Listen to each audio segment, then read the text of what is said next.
Ngapunten Bu, jenengan masih mute.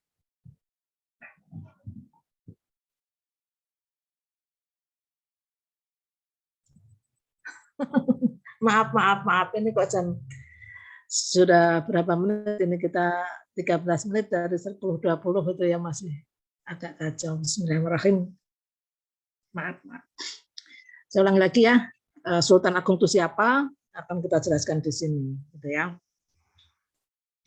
Jadi kalender Jawa, jadi kalau kita berbicara tentang kalender Jawa itu maka biasanya juga akan berbicara tentang kalender tadi Sultan Agung, gitu ya, atau kata-katanya Sultan Agungan. Ya, jadi kalau kita akhiran an itu kan menunjukkan apa ya? Menunjukkan kata menurut, gitu ya, menurut siapa gitu. Jadi kalau ada Sultan Agung, Sultan Agungan itu yang mengikuti Sultan Agung, gitu ya. Kalender Jawa juga disebut sebagai kalender Sultan Agungan karena diciptakan pada pemerintahan Sultan Agung. Ya, Sultan Agung adalah raja ketiga dari kerajaan Mataram Islam.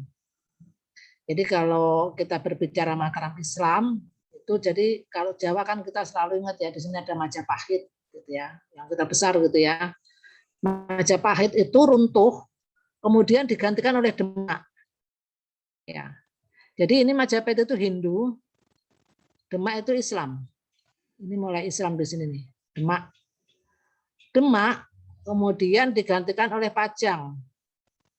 Ya, jadi kalau Demak itu di Demak, ya, Pajang itu di Solo.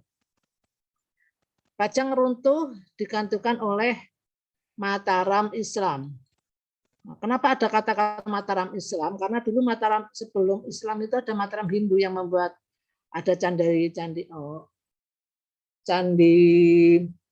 Borobudur dan sebagainya, itu zaman Mataram Hindu, yaitu zamannya Sailendra. Nah, Mataram Islam kemudian ini gambarnya ke sini aja ya. Di Mataram Islam itu runtuh kemudian menjadi Kartasura. Ya. Jadi kalau Mataram Islam itu ada di Jogja, ya Mataram itu di Jogja ya. Kartasura runtuh menjadi Surakarta. Ya, yang kita ketahui namanya sekarang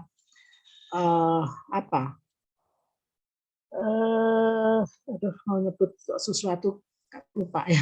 Kartasura runtuh berubah menjadi dua, ya, menjadi Yogyakarta, atau kita ini apa tuh sih, kita kalau mau nyebut ini kan ada Kartasura yang sekarang itu kan bagian dari sesudah Kartasura dibagi Surakarta dibagi menjadi dua, yaitu dua Surakarta dan Yogyakarta, atau di sini Paku Alaman, di sini apa kalau kita menyebut Kartasura itu Surakarta itu kerajaan Surakarta itu kok bisa lupa saya ya. Di sini Paku Alaman, di sini yang kemudian di Surakarta juga dibagi dua, jadi Mangkunegaran gitu kan ya. Di sini apa namanya ini? Yang ibu kotanya ada di keraton itu, di dekat Geladak itu. Lupa Bu. Saya lupa juga ya. Kadang-kadang udah lupa kayak gitu. Ini adalah panjang begitu yang sampai sekarang kemudian kita mengatakan bahwa Yogyakarta dan Surakarta itu adalah Mataram gitu ya. Tapi sebetulnya kalau dilihat dari umurnya lebih tua kita gitu ya. Lebih tua Surakarta dibanding Yogyakarta. Tapi karena kemudian Yogyakarta eksis ya, di Surakarta itu ribut dengan kepentingan rajanya gitu ya. Jadi kalau di Yogyakarta itu dia eksis menjadi ibu kota negara, jadi ibu kota provinsi, menjadi daerah istimewa. Tapi sementara kalau di Surakarta itu, di Yogyakarta juga dipecah ini oleh Belanda ya. Nah, dipecah-pecah lagi gitu ya. Ada Mangkubumen, ada kalau di sini Mangkunegaran, kalau di Jakarta ada Mangkubumen gitu ya. Ini memang politiknya Belanda memecah belah kita gitu. Tapi sebetulnya kita itu begitu Majapahit runtuh itu sebetulnya Jawa itu dikuasai oleh Islam. Ya. Nah, di Mataram Islam itu yang pertama, jadi bukan yang Jogja sekarang ya. Jadi Mataram Islam itu yang di kota gede, di kotanya, ya ada di kota gede gitu ya. Di kota gede Nah, ini ada raja yang satu, ada raja kedua, ada raja ketiga. Nah, raja ketiga inilah adalah Sultan Agung. Gitu ya. Nah, pada masa itu, jadi tahun 1613 sampai 1645, gitu ya, dari abad ke-17. Gitu ya. Pada masa itu masyarakat Jawa menggunakan kalender Saka yang berasal dari India, ya, dari India. Kalender Saka didasarkan pergerakan matahari atau solar, berbeda dengan kalender Hijriyah atau kalender Islam yang didasarkan pada pergerakan bulan atau lunar. Oleh karena itu, perayaan-perayaan adat yang diselenggarakan oleh keraton tidak selaras dengan perayaan-perayaan hari besar Islam. Ya, jadi ini kita itu punya kalender, tapi harinya berpindah-pindah. Seperti gini, kita kalau Lebaran, ya, Lebaran kita itu kan geser-geser ya. Kemarin mungkin Lebaran kita tanggal berapa sih? Bulan Mei kalau nggak salah ya. Bulan Mei itu kita tanggal 13, 14 Mei. Ya, 14 Mei kita Lebaran, Idul Fitri, ya Mei. Mungkin tahun depan, saya belum lihat cek kalender ya, tahun depan itu kita akan Lebaran pada tanggal 2, 3 Mei. Ya. Kok nggak bisa tanggal 1 gitu ya? Harusnya kan tanggal 1 Syawal ya. Jadi setiap kita itu mau apa? Mau Lebaran kan nggak usah tanggal berapa tuh Lebaran kita itu gitu. Lebaran kita tanggal 1 Syawal lah pasti gitu. Tanggal 1 Syawal itu bulan apa toh? Ya, tanggal 1 Syawal bulan Syawal, mestinya kan seperti itu. Nah, itu menjadi pemikiran dari Sultan Agung gitu ya. Sehingga yang kalendernya tadi berdasarkan tahun Saka merubah gitu ya, mencoba membuat kalender yang pas gitu ya. Jadi pas terus gitu ya. Nah, akhirnya Sultan Agung tadi menghendaki agar perayaan-perayaan tersebut dapat bersamaan waktu. Untuk itulah diciptakan sebuah sistem penanggalan baru yang memuat perpaduan antara kalender Saka, ini perpaduan kalender Saka dan kalender Hijriah. Hijriah tadi berdasarkan matahari ya. Sistem penanggalan inilah yang kemudian dikenal sebagai kalender Jawa atau kalender Sultan Agungan.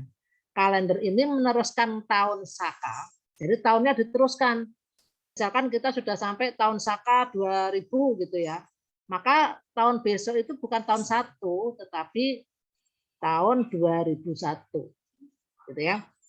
Kalau di kalender Hijriah kan tidak. Kalender Hijriah meskipun pada tahun itu sudah tahun 600 gitu ya, 600 sekian gitu. 600 sekian Masehi, itu kemudian kalender Hijriah tidak mengatakan kalender 601, tetapi kalendernya mulai tahun 1 Hijriah. Kan gitu ya, perbedaannya seperti itu. Jadi karena di kalender Hijriah itu betul-betul mau memulai sesuatu gitu ya.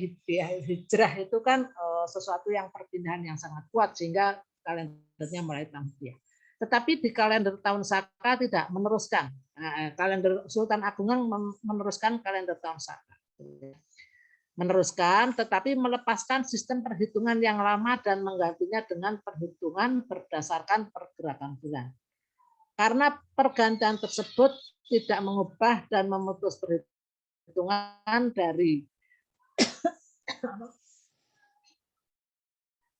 tidak merubah yang ada, maka pergeseran peradaban ini tidak mengakibatkan kekacauan baik bagi masyarakat maupun bagi catatan sejarah. Jadi ini Sultan Agung itu luar biasa ya. Jadi karena semuanya sudah dikuasai Islam, tapi kalendernya kok masih kalender Jawa, kalender Jawa yang kalender Saka, maka disesuaikan. Jadi ini ide yang sangat luar biasa. Ini contoh ya. Jadi ada bulan Ruwah. Gitu ya. Bulan Ruwah itu kan namanya masih nama-nama Saka, nama-nama Jawa, tapi sebetulnya dia menggantikan nama Syakban. Gitu ya. Nah, jadi nama-nama bulannya sama, tetapi nama perhitungannya sama, tetapi nama bulannya dijawakan. Itu ini enak kalender Sultan Agungan. Nah ini makin ke depan nanti makin kita bisa tahu bagaimana Cina ini ini ya. Jadi di dalam kalender Jawa ini juga mengikuti siklus 7 hari atau siklus Padinan atau Saptaworo, itu istilahnya seperti itu ya. Ya. Jadi tahun Jawa atau tahun Jawa Islam Sultan Agung. Nah, jadi kalau kita berbicara ngomong Jawa itu ya sebetulnya Jawa Islam gitu ya. Makanya saya mengapa arsitektur kita itu ya Jawa saya tambahkan Islam. Katanya sebetulnya banyak yang asalnya dari Islam tapi kita nggak tahu. Kita taunya ya Jawa gitu aja.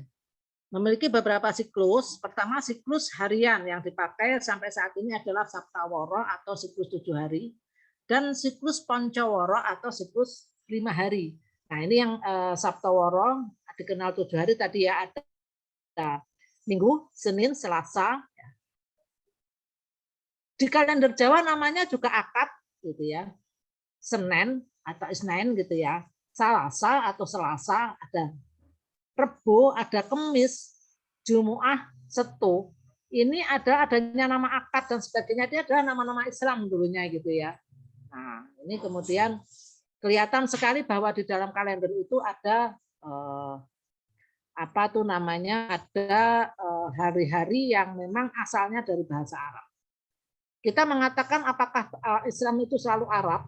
Itu tidak, tetapi kenyataannya bahwa karena sejarahnya ada di sana, pasti ada budaya yang ikut, dan bahasa Arab merupakan bahasa yang sangat maju masa itu, sehingga kalau kita mengikuti bahasa Arab ya seperti sekarang kita mengikuti bahasa Inggris gitu ya. Kalau Cina kemudian sekarang menjadi menguasai dunia, ya mengikuti bahasa Mandarin atau bahasa Cina itu ya bahasa internasional ya. Jadi waktu itu memang bahasa Arab merupakan bahasa internasional yang pengaruhnya sangat luas. Kemudian yang Poncoworo kita kenal ya, ada Kliwon, Legi, Paing, Pon, Wage gitu ya. Ini adalah jumlah hari. Ya, jadi orang Jawa sangat percaya adanya watak yang dipengaruhi oleh pasaran yang jumlahnya 5. Masing-masing ada nilainya ya. Nah, ini ada Kliwon tuh notnya 8, Legi notnya 5, misalkan begitu ya. Pancawara juga disebut sebagai pasaran. Ya, siklus ini dahulunya digunakan oleh pedagang untuk membuka pasar sesuai hari pasaran yang ada. Karena gini banyak kita kenal nama pasar yang menggunakan nama pasaran tersebut ya, seperti pasar Kliwon, pasar Legi, pasar Pon. Nah, di Solo semuanya ada ya. Jadi ini kaitannya dengan apa, watak atau rezeki dan sebagainya, ini kaitannya dengan pasaran. Maka nama pasarannya tidak menggunakan nama pasar Minggu. Di Jakarta pakainya pasar Minggu, pasar Rebo gitu ya. Tapi kalau di Jawa enggak. Pasar Kliwon, pasar ini karena ada ini angka-angka ini yang menentukan watak, rezeki dan sebagainya. Selain Pancawara dan Saptawara masih ada 6 siklus 6 hari yang disebut Satwara atau Paringkelan, tapi ini jarang dipakai gitu ya. Paringkelan tidak digunakan dalam menghitung jatuhnya waktu upacara-upacara ada di keraton gitu ya. Jadi ini tidak terlalu banyak digunakan. Kemudian siklus bulan pada Penanggal Jawa. Mungkin kita hafal nggak ya nama-nama bulan Masehi gitu. Ini katanya ada idiom apa ya? Jembatan keledai gitu ya. Musa, Roro, Juju, Rosa, Rosa, Dudul gitu ya. Jadi kalau kita mau menghitung bulan Hijriah gitu ya. Musa, Roro, Juju, Rosa, Rosa, Dudul. Muharram, Safar, Rabiul Awal, Rabiul Akhir, Jumadil Awal, Jumadil Akhir, Rajab, Sa'ban, Ramadan, Syawal, Dzulqa'dah, Dzulhijjah. Saya sendiri juga kurang hafal. Harusnya kita tuh hafal. Namanya kalender Hijriah. Nah ini kemudian tadi apa namanya, kalender Jawa itu juga ternyata sama dengan kalender Islam gitu ya. Namanya saja yang dibedakan gitu ya. Suro, Safar ya, Safar dari Safar gitu ya, Safar dari Safar, ada Mulut, Ba'da Mulut gitu ya. Karena Maulid gitu ya dikatakan. Jadi yang nama-nama yang mudah dihafal sebetulnya ya, ada Jumadil Awal, Jumadil Akhir itu sama. Rajab itu sama dengan Rujab, Ruwah itu sama dengan Sya'ban karena apa? Karena di sana ada dulu ada ruatan-ruatan gitu ya.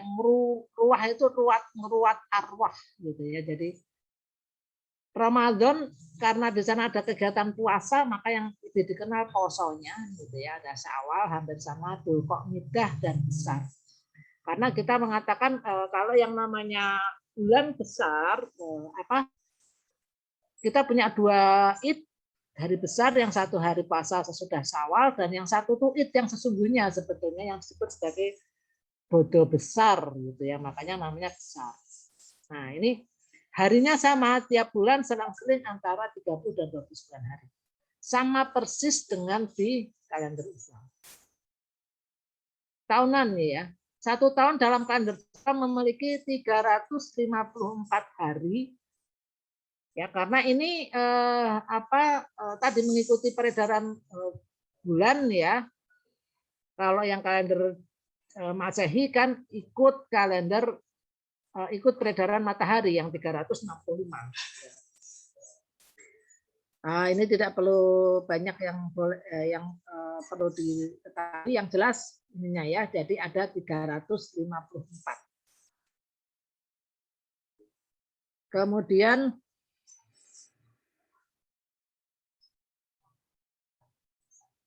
ya.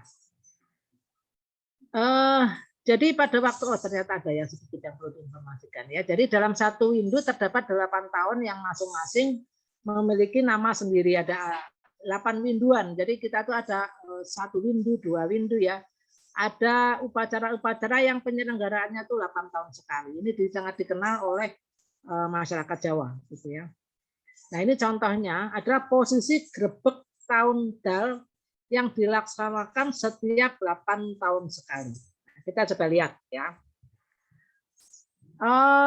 Mengapa ini bisa terjadi pada waktu tahun Jawa itu didusun berdasarkan kalender Islam, tetapi pada waktu upacara tidak sama sekali sama sekali kita tidak melihat atribut Islam di sini. Ya, yang muncul adalah atribut Jawanya ya. Grebek itu kan upacara Jawa ya. Grebek itu adalah sebuah upacara besar gitu ya. Kalaupun kita melihat bahwa yang namanya kerudung atau mungkin kopiah, orang mengatakan kopiah haji gitu ya, sebagai sebuah identitas Muslim, maka di sini kelihatan sekali bahwa apa yang dibuat oleh Sultan Agung itu sudah tidak terlihat di sini. Ya. Mengapa ini terjadi? Nah, kita lihat selanjutnya.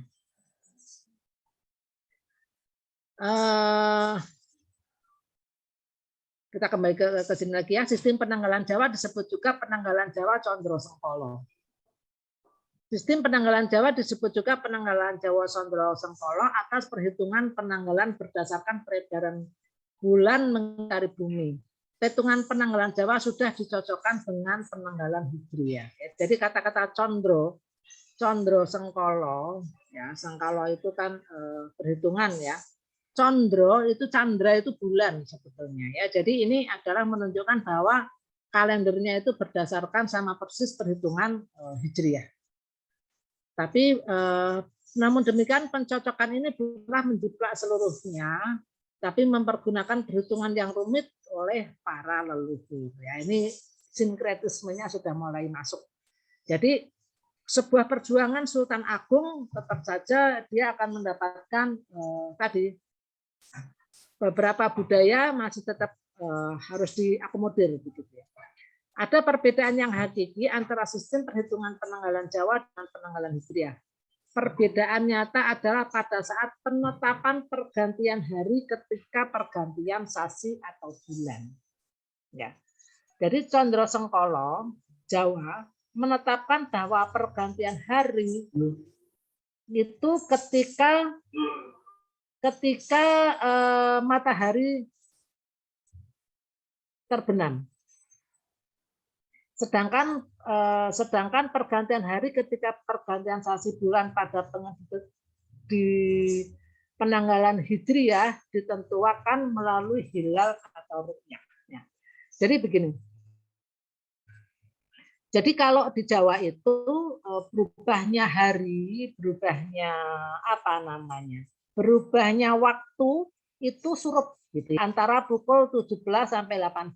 Jadi tidak perlu menghitung apakah itu ru'yah atau bulan itu sudah betul-betul ganti baru atau belum. Gitu. Itu di Jawa tidak mengenal itu. Pokoknya hitungnya harian, gitu ya. Hitungnya harian setiap jam 17 atau 18 itu sudah ganti hari.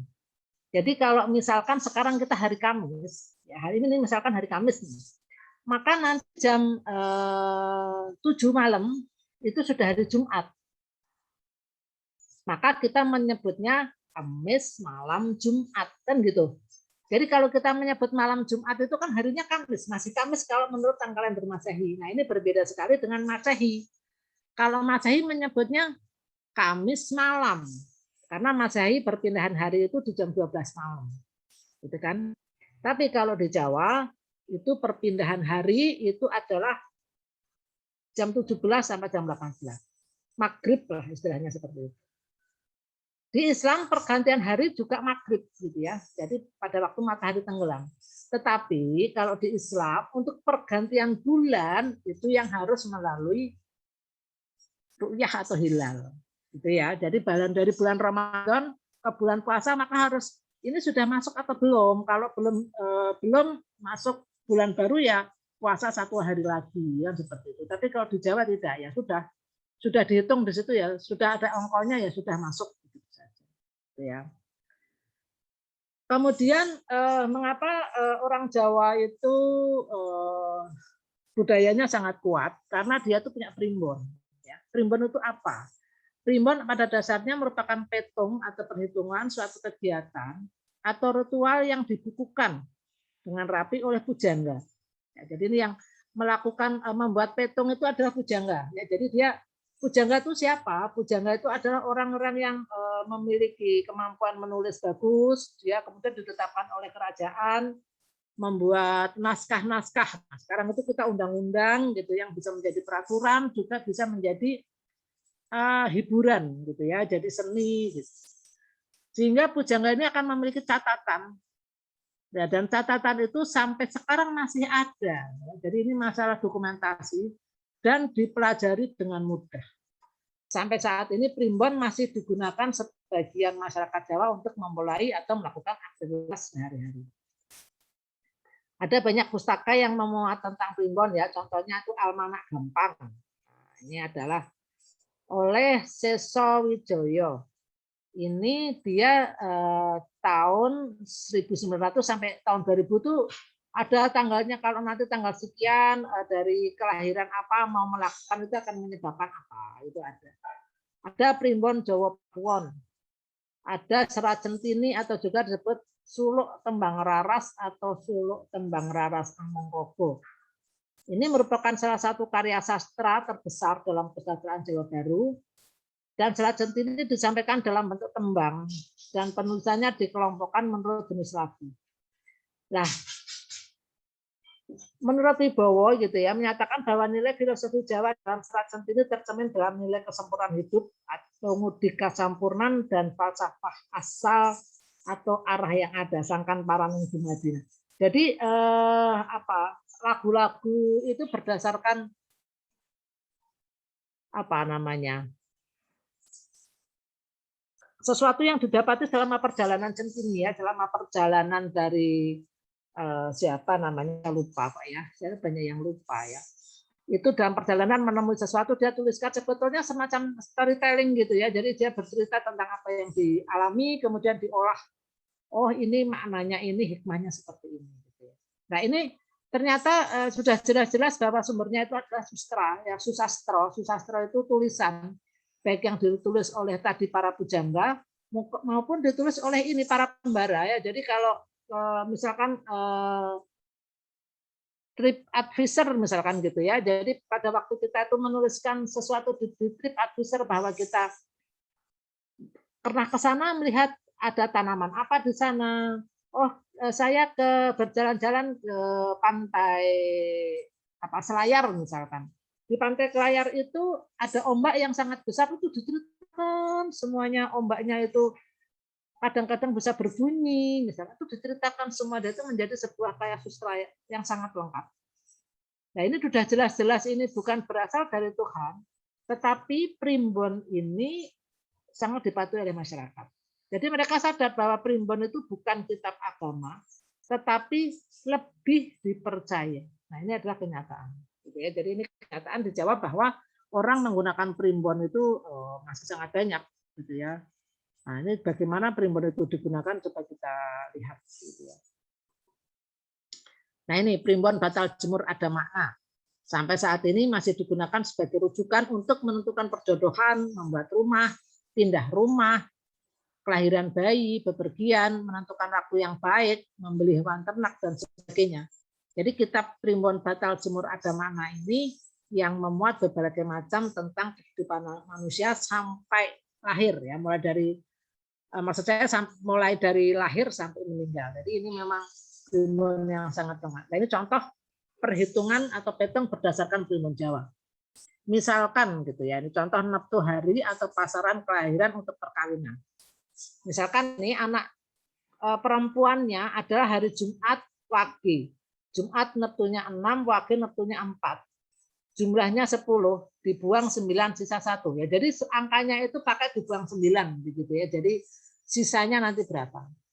Sedangkan kelahiran anak laki-laki misalkan Ahad neptunya 5, Legi, jadi ini anak Ahad Legi gitu ya. Neptunya 5, jumlahnya 10 dikurangi 9 sisa 1. Nah, ini kemudian hasil perhitungannya apa? Membaca dari perhitungan ini dari petungnya. Oh, 1 dan 1, maka ini akan baik saling mencintai.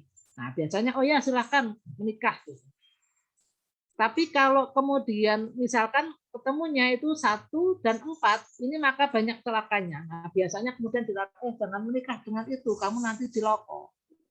Atau 1 dan 8 dan sengsara, maka tidak boleh menikah. Nah, ini yang kemudian menjadikan pengaruh dari ahli petung gitu ya. Orang mengatakan dukun gitu ya, tapi di tempat lain juga dikatakan sebagai kiai gitu ya. Tanya kiainya, ya kiainya menghitungnya pakai neptu begini ya, pakai primbon. Ada yang juga kalau tadi dikurangi 9 untuk perkawinan, untuk mendirikan rumah itu dikuranginya 5 atau istilahnya 5 demi 5 gitu ya, Poncosudho. Jadi dihitung adalah bulan Jawa dulu. Misalkan bulan yang baik adalah Ba'do Mulut, Ruwah, Dzulqa'dah dan Besar. Ini misalkan kita mau membuat rumah gitu ya. Langkah yang kedua adalah menghitung jumlah hari dari pasangan suami istri. Misalkan suaminya lahirnya tanggal 29 Agustus tahun 73, ini maka lahirnya adalah Rabu Kliwon dengan totalnya 15 gitu ya. Si istrinya totalnya 11, maka jumlah neptu suami istri adalah 15 ditambah 11 gitu ya. Ini kok bisa 36 ya? 15 tambah 11 itu mestinya bukan 36 ya. 26 gitu ya. Maka langkah ketiga menghitung Poncosudho. Jadi jumlah neptu suami istri dikurangi 5 atau dibagi 5 gitu ya. Jadi dibagi 5 gitu ya. Jadi Poncosudho itu sebetulnya dikurang 5 lagi, dikurang 5 lagi gitu. Atau kalau dalam perhitungan modern ya gampangnya dibagi 5.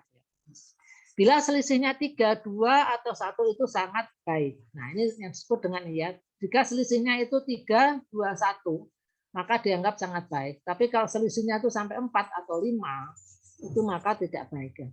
Sehingga pada waktu kita mau menentukan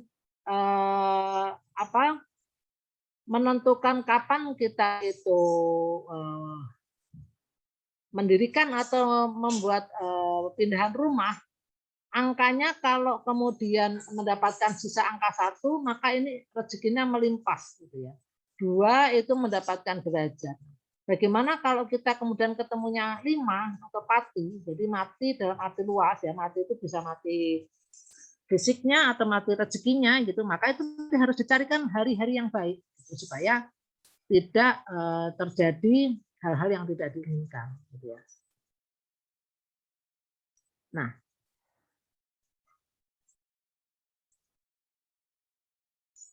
juga memilih desa. Ya, jadi ini ada beberapa contoh, saya tidak akan tekan satu-satu, tapi di sini ada menentukan bulan, ada menentukan kapan pindah, kapan menikah, itu semuanya berdasarkan primbon. Ya, jadi ada satu keyakinan bahwa perhitungan itu menjadi lebih menentukan dibanding Tuhannya. Padahal kalau menurut keyakinan di Islam itu kan kita tidak bisa meramal seperti itu nggak boleh ya gitu, karena itu kita mengingkari gitu ya, mengingkari apa namanya ketentuan atau kita tidak percaya pada takdir Allah gitu ya. Nah ini contoh kalau tadi perhitungan-perhitungan yang didasarkan pada kalender Jawa yang awalnya adalah dibuat untuk pendekatannya berdasarkan kalender Hijriah, tapi kemudian kesininya perjalanannya justru Jawa itu menjadi bangkit lagi atau mengalahkan tadi ya. Jadi primbon itu bisa lebih berpengaruh dibanding kitab suci kita. Gitu ya. Kemudian juga adalah satu sering di Jawa itu dilakukan ritual. Ya, misalkan contoh adalah ritual mendirikan rumah di pedesaan. Ini hasil penelitian saya di Desa Majasto, Kecamatan Tawangsari, Kabupaten Sukoharjo. Di bawah ini adalah salah satu contoh ritual untuk membangun rumah.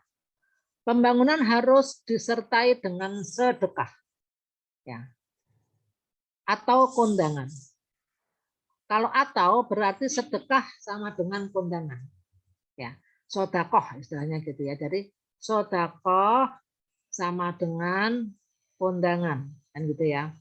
Oke. Sodakoh bisa dilakukan dengan menggelar selamatan. Ya. Berarti sodakoh, kondangan, selamatan itu sama. Jadi di sini sodakoh, di sana selamatan itu sama.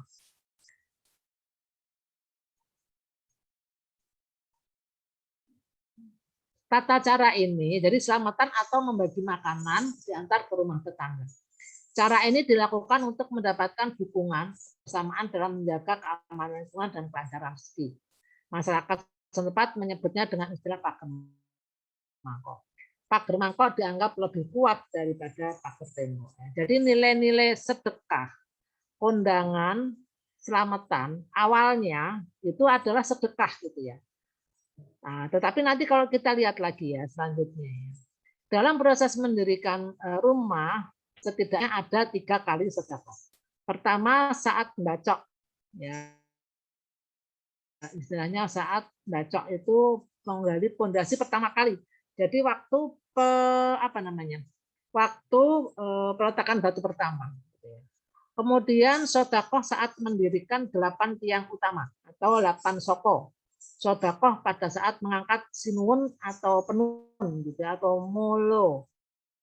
Itu kalau dalam bahasa arsitektur hubungan gitu ya.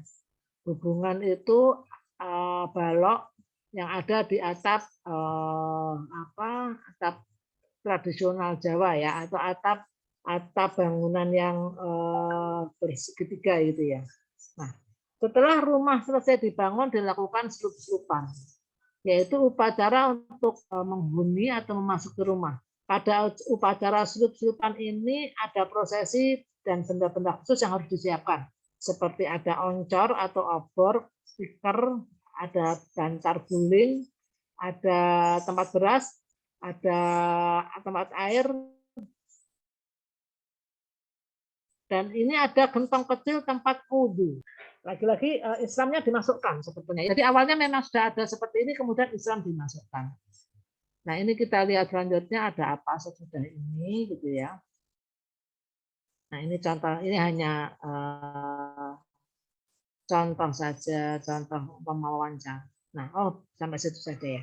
Itu adalah sebuah contoh bahwa di dalam tradisi Jawa, baik itu tadi membuat rumah, mencari tempat untuk tinggal, menentukan desanya, atau apapun sebetulnya didasarkan pada ritual dan keyakinan-keyakinan yang sebenarnya berasal dari Jawa gitu ya, dari Islam gitu. Artinya Jawa sudah dimasukin Islam gitu. Tetapi nanti kalau kita lihat di lapangan coba seperti apa. Nah, ini makanya Anda perlu melakukan tugas sendiri ya. Jadi tugasnya silakan masing-masing mahasiswa survei pada 2 atau 3 rumah tradisional Jawa yang ada di sekitar kalian tinggal. Ya, jadi di sekitar kalian tinggal. Artinya tidak harus jauh-jauh lokasinya ya. Di sekitar tempat tinggal masing-masing. Ya, jadi tidak harus jauh-jauh. cari 2-3 rumah tradisional. Dulu rumah tradisional kita ada berapa ya? Ada 5 ya. Pertama Joglo, ada Limasan, dicek PPT pertemuan sebelumnya. Ada Panggang P, ada Kampung, dan juga ada Tajuk. Nah, ini adalah bentuk-bentuk tradisional rumah Jawa. Cari bentuk-bentuk rumah yang seperti ini, 2 atau 3 rumah sudah cukup, gitu ya. Lakukan observasi pengamatan tentang rumah yang ada. Informasi yang dikumpulkan apa saja? Yang pertama adalah lokasi. Lokasinya di mana? Harus detail, lengkapi Gmap. Ya. Sejarah dan pemilik. Tahun berapa pendirian, bangunan milik siapa, tahun direhab kapan, oleh siapa, mengapa direhab, tujuan utama rehab apa perubahan mendasar yang dilakukan. Ini yang Anda tanyakan, ya. Jadi ini ditanyakan. Kemudian ini yang namanya survei dengan metode kualitatif wawancara, ya, deep wawancara mendalam atau deep interview, ya, deep interview. Kemudian info arsitektur yang harus dikumpulkan apa saja bentuk dasarnya, pakai foto-foto saja, di-sketch boleh. Bentuk dasarnya, bentuk atapnya, material seperti apa, ornamen bagaimana. Pada waktu kita survei nanti besok, juga tolong selain menanyakan tentang saudara, jadi pada waktu wawancara, kalau nomor 3 ini kan yang namanya observasi, gitu ya. Kalau yang nomor 2 ini namanya wawancara, gitu ya. Nomor 1 itu namanya observasi, gitu ya. Observasi itu ngelihat, kemudian dicatat. Kalau wawancara itu kan kita mendengarkan jawabnya. Yang nomor 4 itu Anda juga silakan wawancara lagi. Info tentang filosofi dan ritual. Apa filosofi dari, misalkan rumahnya menghadap selatan, mengapa menghadap selatan? Mengapa menghadap utara? Ditanya saja apakah dia menjawab atau tidak, silakan saja.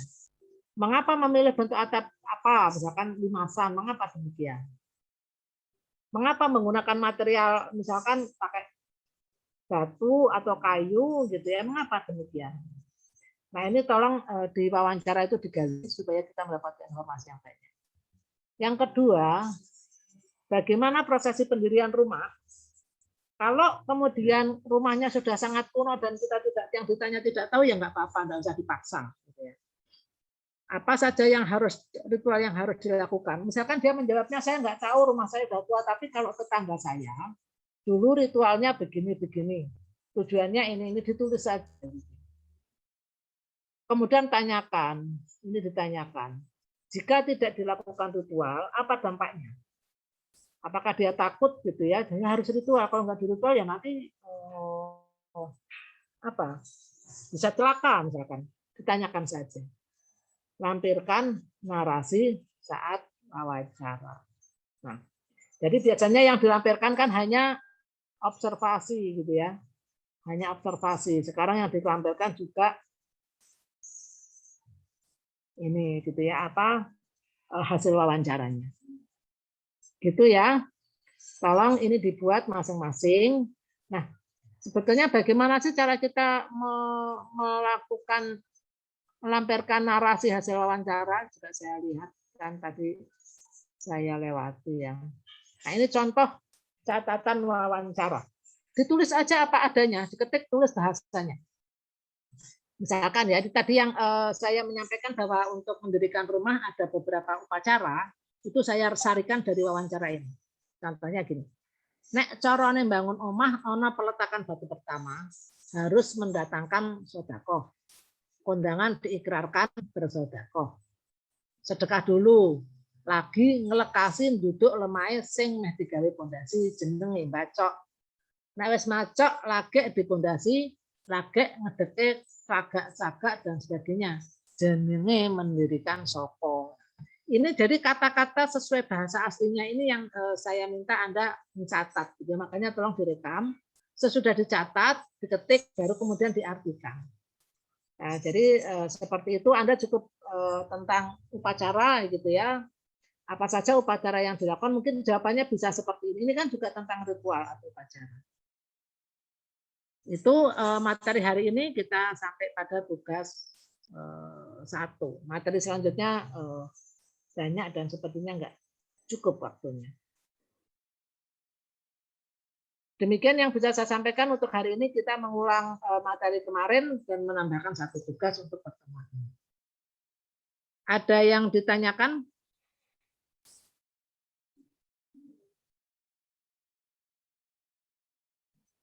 Dara, Eun, Edo, Fahri, ada yang ditanyakan?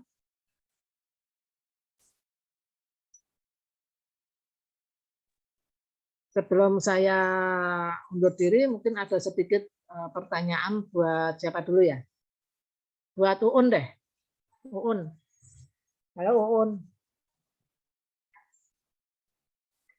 Halo Uun.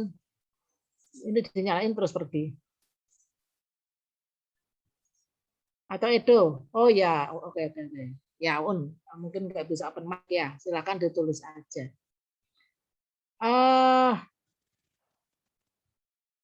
Tadi kan diceritakan bahwa kalender Jawa itu sebetulnya mengikuti kalender Sultan Agungan yang menggunakan pendekatan Hijriyah. Sampai sekarang kalender Jawa juga masih menggunakan kalender Sultan Agungan. Kalau berdasarkan kalender ini, berdasarkan kalender, itu harusnya masyarakat Jawa itu cenderung Hindu atau Islam.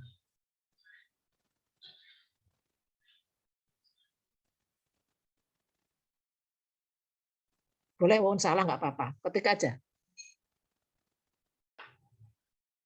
Kalau berdasarkan kalendernya gitu ya cenderung Islam. Kalau berdasarkan ritualnya ya, ritualnya di mana ada kata-kata ritualnya itu kan nama aslinya selamatan. Selamatan kemudian diberi, jadi kalau Sunan Kalijogo itu kan menggunakan istilah yang ada kemudian diberi nilai-nilai Jawa. Selamatan itu kan golek selamat. Golek selamat dengan melakukan makan-makan yang ditujukan ya kepada minta selamatnya kepada selain Tuhan gitu. Maka digeserkan upacara itu harusnya tidak namanya ojo selamatan lah ganti sotakohan wae. Tapi kenyataannya sekarang yang namanya selamatan tetap saja meskipun ngomongnya sodakohan gitu, ini sedekah tujuannya. Tetapi kalau ditinggalkan, orang itu nggak berani meninggalkan selamatan.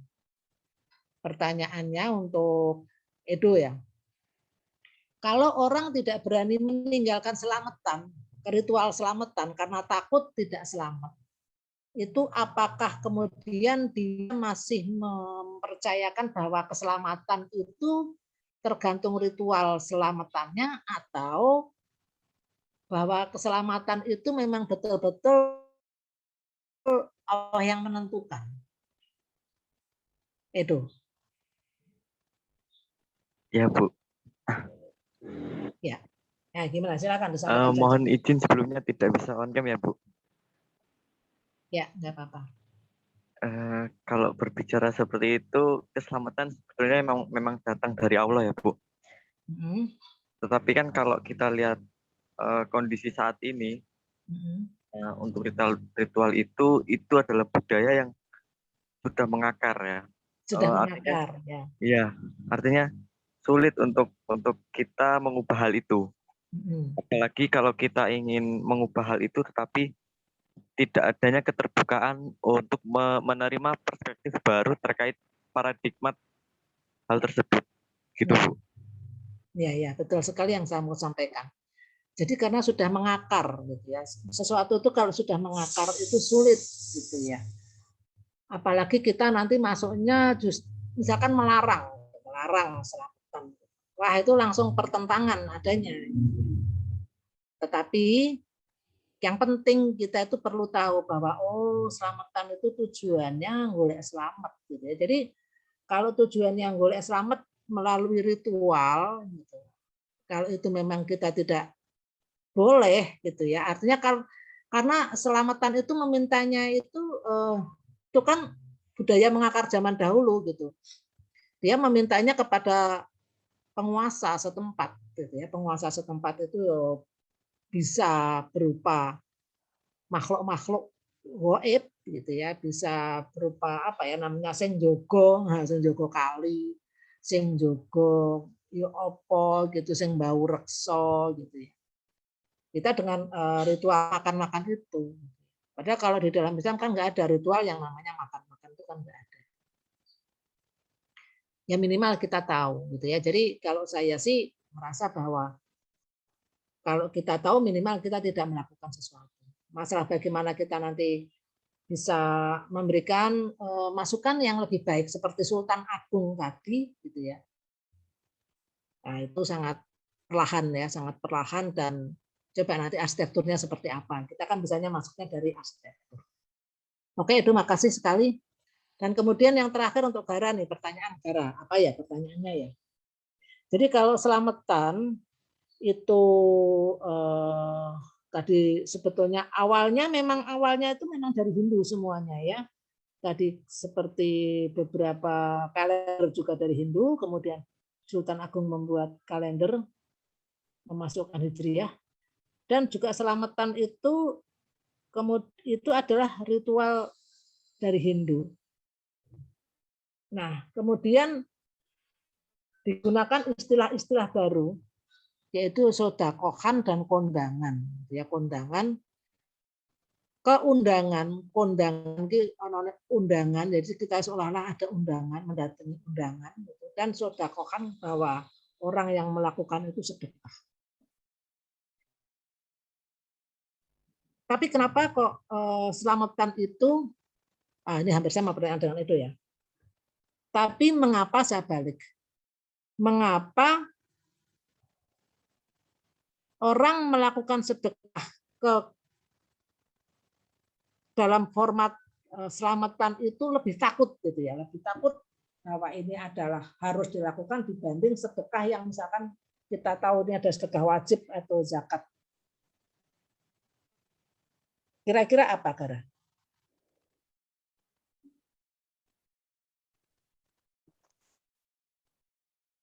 Iya, Bu.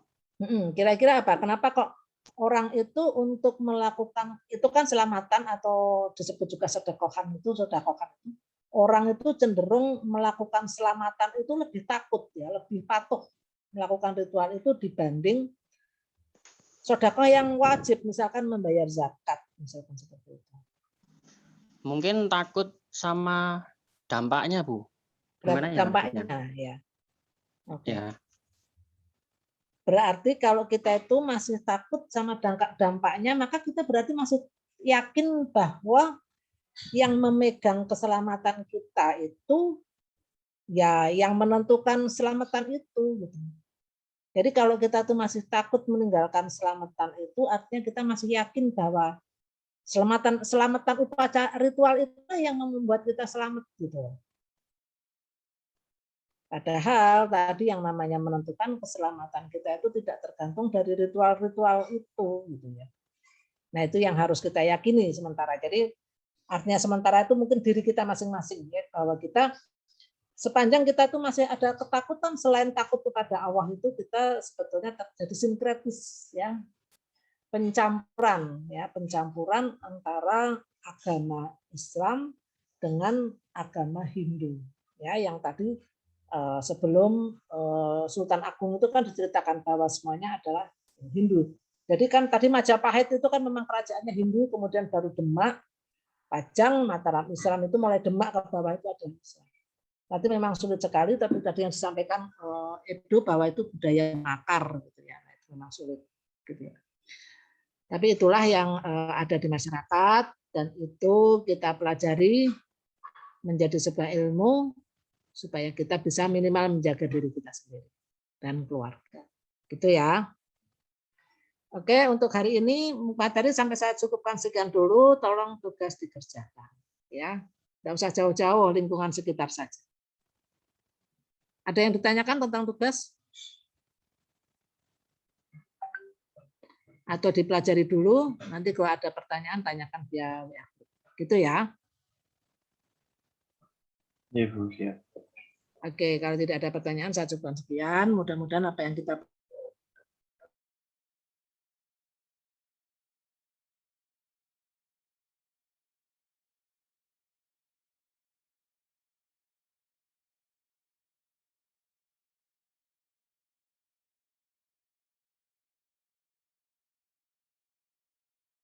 Warahmatullahi wabarakatuh. daftar hadirnya ya nanti tolong dibikin meskipun hanya 4 orang ya. Saya tutup ya. Oke.